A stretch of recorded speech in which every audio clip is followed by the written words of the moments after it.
So good morning everyone. So since medyo matagal-tagal na din tayong hindi nakapag-update dito sa bahay. Nandito kami ngayon ni Mark and chine-check namin yung bahay guys kasi medyo matagal na din hindi kami nakapunta dito.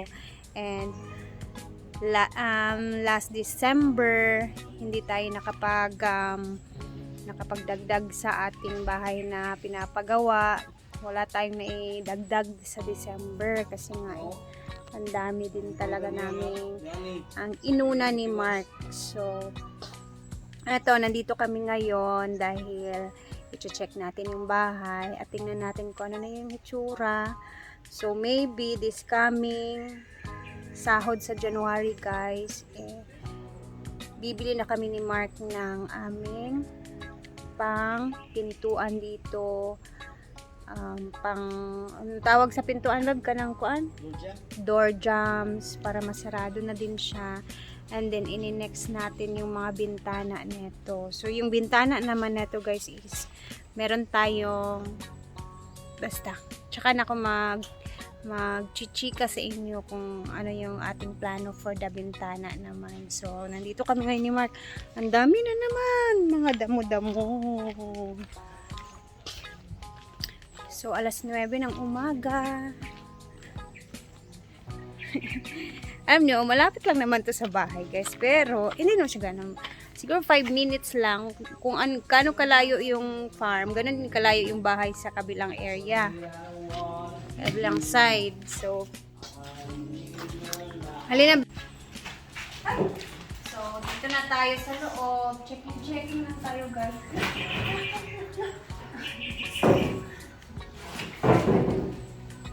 Laging crack.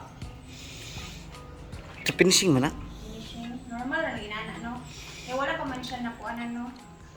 So, dito guys, banda. Ayan, marami pa talaga tayong hollow blocks. Pakita mo, Gab. Ayan, marami pang tirang hollow blocks. Sa fence, mga fence. Kali dadaan hindi ko may na. No. Dili na file. Dili na file ya. Bante ka itong gisiling sa gym? Nga lang ito yung butang dia. So, ang nangyari guys, kasi dito sa loob, chinek namin ni Mark. Dito sa loob guys, lahat ng finishing dito bayad na. So, kaya andito kami ni Mark ngayon kasi tinitingnan namin kung natapos ba talaga lahat ng finishing. Kasi yung nangyari dito sa finishing sa loob guys is pakyawan talaga siya. So, bayad na siya lahat. Kaso lang may problema tayo. I-check natin. Tara, halika dito guys. So, hindi talaga siya. Kasi dia manang wala na tiwasa kaya sa bintana nimo. Kani?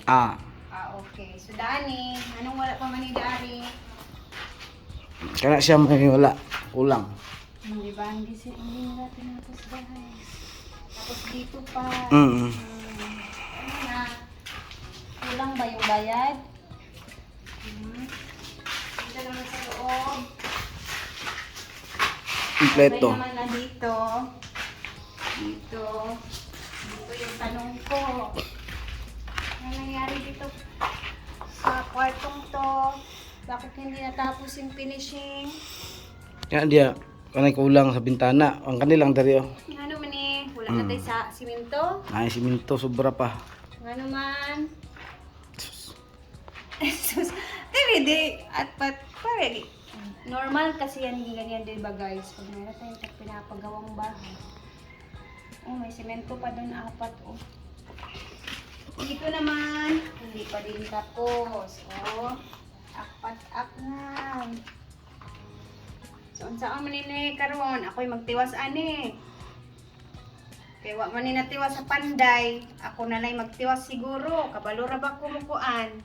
Pasin lang. Isapot na ko. Oh, paulit sigan akong mataan ha. Wa ko kasabot ani. Alam niyo guys, sobrang bait natin sa ating mga yung bang sobrang bait natin. Sige, go lang ng go. tao, yung mga ano natin, mga kasamahan natin. Siyempre, relax-relax lang. Maganda talaga sa akin.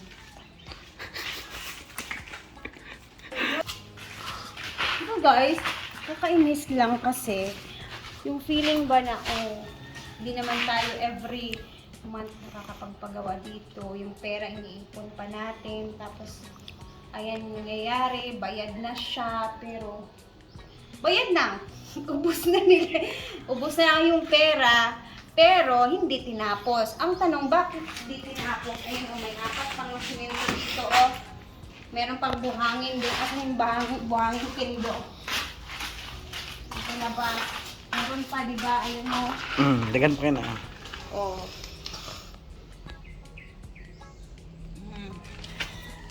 Ano, Char? parang yung mga viewers tuloy yung inaaway ko. Anyways, guys. Ganun talaga. Tingnan lang natin kung anong mangyayari dito sa next sahod this January. Tatanungin natin yung ating mga nagpapanday dito kasi kami kasi ni Mark ay sobrang talaga namin bait.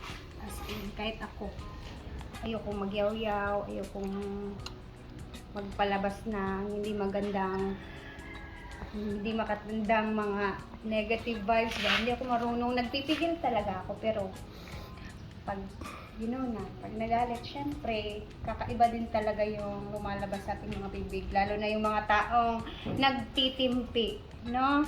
Kasi marami tayong baon. Ayan, doon pa, ayan yung grupo.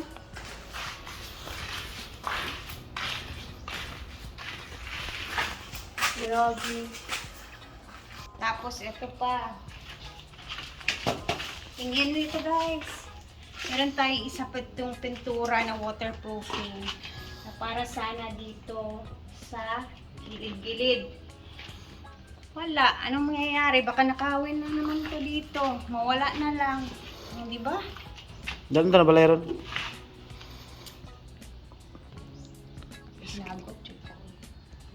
Sorry talaga, guys. Pinipilit ko yung sarili ko na maging,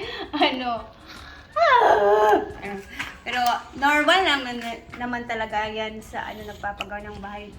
Siyempre, at least kahit ako na-experience ko, and then, siguro hindi naman siguro kami lang naka-experience ng ganito. Halos lahat siguro yung naka-experience ng ganito na nagpapagawa ng bahay.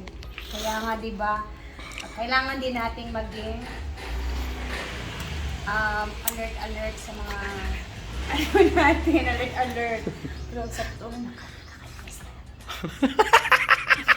Si Mark. So, ito si Mark. Last time, yung mga kahoy, nawawala. Bitaw, tinuod yun niya, di yun niya yung pasensya, yun kayo sa mga ganito namin kahoy. Kung wala na. Unti-unti nang nawawala, guys, kinukuha. Ito, yan, yung waterproofing na yan. Good luck sa waterproofing na yan. Tapos, ito, buti na lang. Andyan pa yan. So, anong the best natin na pwedeng gawin sa mga ganyan na guys?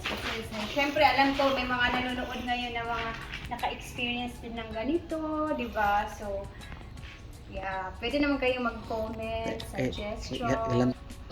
Kasi nga, tsaka hindi naman to basta-basta lang di ba? Kasi totoo naman, ano nangyari? Bayad na siya. Bakit hindi tinapos? Normal, syempre magtatanong tayo. Saan na ba yung panday? Saan na ba yung ko? Arte. Anyways, mabait talaga.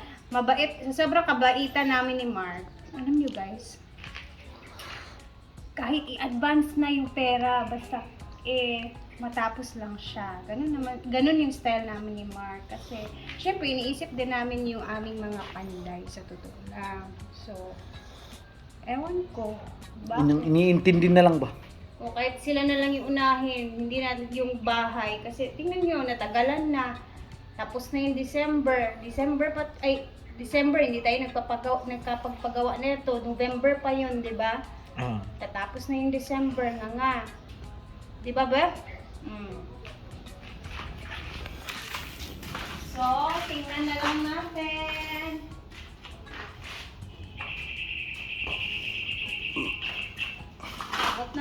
landingan na ibang sa ani guys. Anyway, nagid ang live. So, at least, medyo ano naman na siya. Sige lang.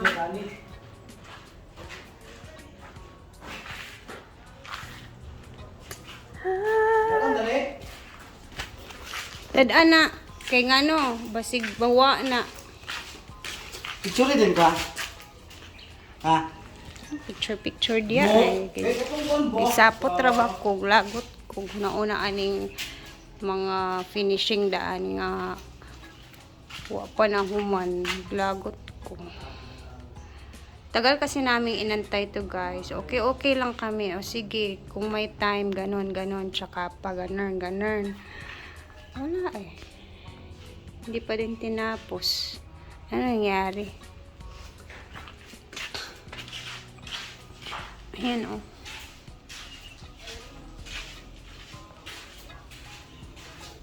Tapos, kasalanan pa natin dito ngayon kasi nagyaw-yaw tayo. Di ba, Beb? Ano na? Ano nang petsa?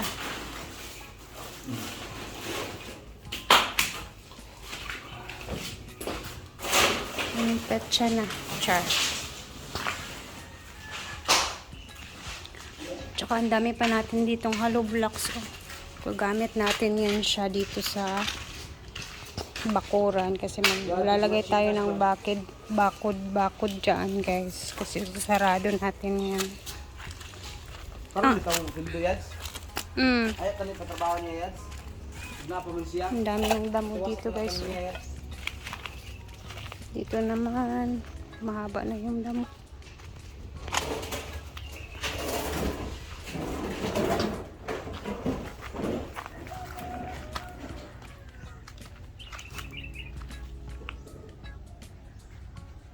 Ito yung mga katabi nating bahay. Oh. Dito sa kabila. Ay, may ano pala oh, tubig sa ano oh. This is going to be the stock room, char. Maliyog naman yung black. So, ayun. Natawa ako sa sarili ko kasi nagyaw-yaw ako. Yung feeling ba na, syempre, ang bait mo sa kanila. Pero ganun pa din. So, hanggang dito na muna tayo guys. And then, tingnan na lang natin this coming sahod sa January. Malalaman natin kung ba't hindi natapos yung ano na yan. Tawag dyan. Finishing na yan sa loob. Palitada. And, ayun na. Yun na muna sa ngayon talaga guys. And pasensya na sa yaw-yaw and sa ano, syempre normal lang naman yun na yan. Ang laki ng bahay guys. Ang ganda na tingnan sa totoo lang. Laban pa din tayo. So next sahod naman tayo mag-update siguro. Tingnan natin. And abangan ninyo yung update dito kung ba't hindi natapos yung palitada sa loob na yan. Okay? Pila gani atong pakyaw sa palitada, Beb? 30 sarado? Dili uy. 30 or 40 anak? So pinakyaw namin yan ni Mark. Pero 40 ato, 40, 30 nara na. 37 man to akong natumduman. 37 as in whole na yan. In advance. Sulod na siya. In advance na nila yan lahat. Nakuha na naktanan. Yun, so Dili. yun yung tanong ko. Hina-hina yan man to, pero hangtod nga nag-expect ang mahuman na. Kaon naman, wala pa man dahil. Wala Kasi gid. may problema siguro yung Yeah, hindi din namin alam. So, yun lang muna guys. And see you next update dito sa bahay na to. Bye muna. Thank you for watching. Tara na at punta na tayo sa farm.